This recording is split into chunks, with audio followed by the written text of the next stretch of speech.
कराते हैं। कोई दारू मांगा तो ये भूल जाते हैं कि मैं मुसलमान हूँ, दारू की बोतल भेजते हैं, शराब की बोतल भेजते हैं, तो उनकी रैली में लोग आता है, ऐसे नहीं आता है। ये बहुत खुददार कौम है मेयो, मेयो कौम बहुत खुददार कौम है।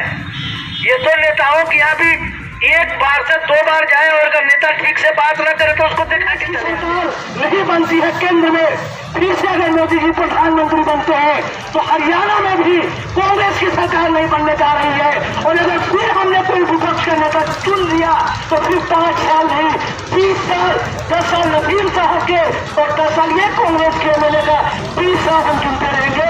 विपक्ष में मेवाड़ में कुछ नहीं हो सकता है। इसलिए वो बातें तो राजनीतिक के बाद करेंगे लोकसभा के, लेकिन अभी अगर कांग्रेस ही इस आंदोलन में नहीं शामिल होता है, इस आंदोलन में जोर नहीं लगाता है, चौधरी इलियास साहब, चौधरी मंदन हाजी, चौधरी आफ्ताब साहब अगर जनता की इस लड़ाई को रोड पे आके नहीं लड़ते हैं तो कांग्रेस भी हमारे हमदर्द नहीं है। चाहे लोगों के जमा होने के बाद किसी भी शहीद होने वाले के घर 1 रुपया नहीं दिया जनता की तरफ से, पंचायत नेताओं की तरफ से, और न मुकदमा का कुछ हुआ। सब तो नेता बहुत काम के लोग नहीं होते, मेरी जिंदगी का तजर्बा है।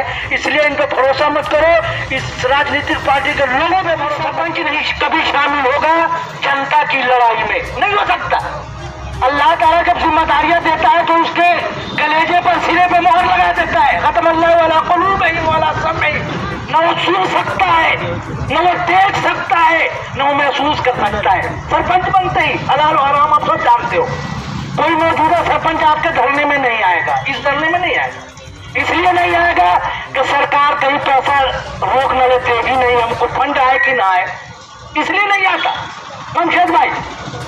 और पूर्व सरपंच इसलिए नहीं आएगा, पूर्व सरपंच इसलिए धरने में नहीं शामिल होता कि कहीं हमारी जांच न हो जाए, कोई सरकार का आदमी जांच न करा दे और मनरेगा में जो हमने घपला किया था पकड़ा न जाए, जेल न चला जाओ। यही समिति मेंबरों का हाल है और यही माफ कीजिएगा जिला परिषद के लोगों का हाल है। जिला परिषद जीतने के बाद में मैंने सुना है और मैं ये कह रहा हूँ यहाँ खड़े होकर के पब्लिकली, अगर किसी को मुकदमा दर्ज कराना हो तो करा देना कि बेचारे जान मोहम्मद साहब अकबरपुर वाले 6 करोड़ में चेयरमैन बने। चर्चा है, जनता में चर्चा है, जनता का मैं हिस्सा हूँ। 25 लाख पर हेड। अब जो आदमी 25 लाख रुपया चेयरमैन साहब से लिया है वो धरने में क्यों आएगा भैया? ये तो आए दिन का है, यहाँ पर रोजाना एक्सीडेंट होते हैं, तो ये सब लोगों की जिम्मेवारी है। एक ना कुछ चीज के लिए हम धरना कर रहे हैं। ये तो जो सरकार को आज से 15 साल पहले 4 लाइन इसको बना देना चाहिए था। अब जब राजनीतिक लोग अपना जो प्रोग्राम करते हैं, चाहे वो विधायक हो, चाहे वो कोई भी हो, उनके लिए भीड़ इकट्ठी हो जाती है। अभी जैसे बात हो रही थी कि यहाँ पे कोई भी कांग्रेस का कोई भी प्रतिनिधि नहीं आया, या फिर या कहो कि कार्यकर्ता भी नहीं है, सरकार का कोई भी आदमी नहीं है, तो बड़ा अफसोस होता है कि जो एक कितनी बहादुर कौम, जो मेवात के जो लोग हैं, चाहे वो किसी भी धर्म जाति के लोग हों, लेकिन वो सारे लोग बहुत बहादुर और बहुत ही हिम्मत वाले लोग होते हैं, वो सारे ही लोग बुज़दिली का शिकार हो गए हैं। वो एक चीज के लिए खड़े होने से भी डरने लगे हैं, इसीलिए कि बड़ा अफसोस होता है। तो हमें बड़ा दुख है इस बात का कि हम बुज़दिली का जो शिकार हो रहे हैं। तो ये इस बात का सबूत है कि हम लोग मुर्दा हो चुके हैं, हम लोगों के जमीर मर चुके हैं, हम लोगों की आत्मा मर चुकी है। तो ये जरूरी है कि पहले तो हम मुर्दों में उनको जिंदा करने की कोशिश करें और उन्हें बताएं कि ये इलाका जो मेवात जो है दिल्ली से मात्र 60-65 किलोमीटर की दूरी पर है और आप हरियाणा के सबसे पिछड़े जिले का आप लोगों को खिताब हासिल है और ये खून मरने की बात है और इसके हम सभी लोग जिम्मेवार हैं, क्योंकि हम लोग ही हैं जो हम अपनी आवाज को आगे तक पहुंचा नहीं पाते हैं और हम अपने ऐसे रहनुमाओं के पीछे खड़े होते हैं जो अपने मतलब के लिए लाखों रुपए खर्च करके एक बहुत बड़ा अपनी जनसभा ठोकते हैं, अपनी वाहवाही कराते हैं, लेकिन जिस दिन समाज और इलाके की ये भीड़ की जरूरत होती है तो वो आपको 4 रुपए का चंदा तक देने के काम नहीं करेंगे, बल्कि अपने कार्यकर्ताओं को आपके इस तरह के आयोजन में रोकने का काम करेंगे। ये हमारे सारे जो है, चाहे वो हमारे 5 विधानसभाओं की मैं बात कर रहा हूँ, सभी नेताओं का ये हाल है, चाहे वो पक्ष के हों, विपक्ष के हों, चाहे वो किसी भी पार्टी के हों। इन लोगों का कोई धर्म नहीं है, इन लोगों के कोई पार्टी नहीं है, ये कपड़ों की तरह पार्टियां बदलते हैं। ये जिस बीजेपी को लोग गालियां देते थे आज सारे उसी में चले गए हैं। बीजेपी की सरकार, बीजेपी ने कोई हमारा क्या बुरा कर दिया? जो कांग्रेस ने हमें क्या दिया था? अगर कांग्रेस पार्टी 10 साल में यहाँ थी तो हमें यूनिवर्सिटी दे सकती थी, वो चाहती थी तो रोड को चौड़ा कर सकती थी, 4 लाइन बना सकती थी। लेकिन कुछ लोग होते हैं कि जो सरकार के बारे में उस टाइम पे कांग्रेस थी तो नहीं बोलते थे। आज आप ये देखो कि वो अपने आप को कांग्रेस ही कहते हैं, बीजेपी के बारे में नहीं बोल पा रहे हैं। तो ये बहुत ही दुख की बात है। तो मैं तो आप लोगों से यही कहता हूँ कि आप लोग इस कारवां को आगे बढ़ाओ और इंशाल्लाह आप लोगों की मेहनत जो है वो रंग लाएगी। और आप सबका स्वागत कि आपने इतने बड़े मुद्दे की संजीदगी को समझा, इसकी गंभीरता को समझते हुए आपने ये कदम उठाया। उससे पिछले हफ्ते आपने फिरोजपुर झिरका में किया था, आज आप भड़कली कर रहे हैं। ये दिखाता है कि आपके अंदर कौम का दर्द है और आप उनके दर्द को समझते हो जिन लोगों ने अपने परिजनों को खोया है, जिन्होंने इस खूनी रोड पर एक्सीडेंट में अपने लोगों को खोया है।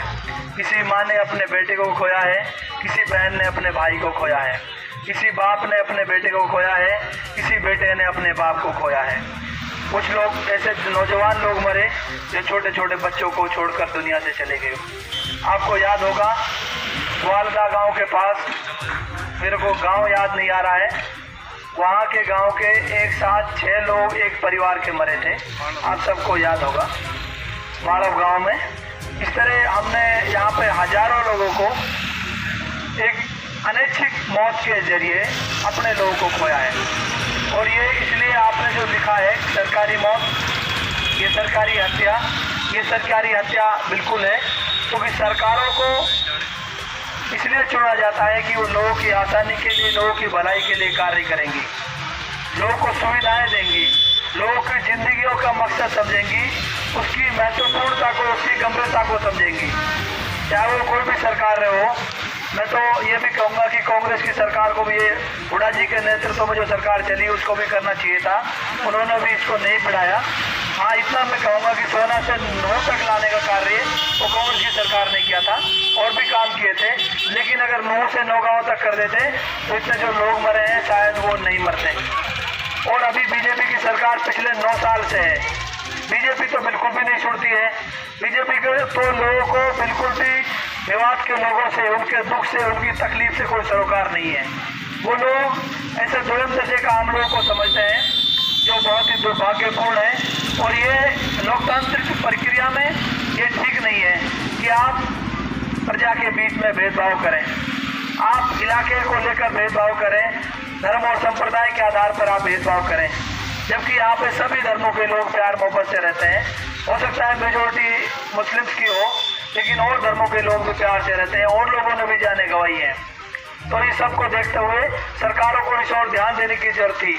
लेकिन आज आप देख रहे हैं कि हमने हजारों की तादाद में अपनों को खोया है, लेकिन सरकार के कान पर जूं नहीं रेंगती। इससे बड़ी विडंबना और दुर्भाग्य की कोई बात नहीं हो सकती कि जब सरकार बेहोश होकर एक ऐसे आलम में कि वो सो जाए, उसको फर्क ही ना पड़े कि लोगों की जान जा रही है, और लोग बार बार आवाज उठा रहे हैं। ये आज से नहीं है, काफी टाइम से प्रदर्शन चल रहे हैं। इस रोड पर खूनी रोड लिखने का भी एक प्रोग्राम चलाया गया था। उससे पहले पिछले साल या उससे पहले बड़ी धूप और गर्मी में लू चल रही थी उस दिन, भड़कली से और नूह तक हमारे साथियों ने पैदल मार्च भी निकाला था। उससे पहले भी प्रदर्शन हुए, उससे पहले भी कोशिशें हुई, लेकिन अभी तक सरकार को शायद ये बात मजबूती से पहुंची नहीं। उसकी 2 कारण हैं। एक कारण तो उसमें ये है कि सरकार की उदासीनता है, सरकार भी नहीं चाहती है। दूसरा, हमारे लोग भी इस तरह के प्रदर्शनों को सीरियस नहीं लेते।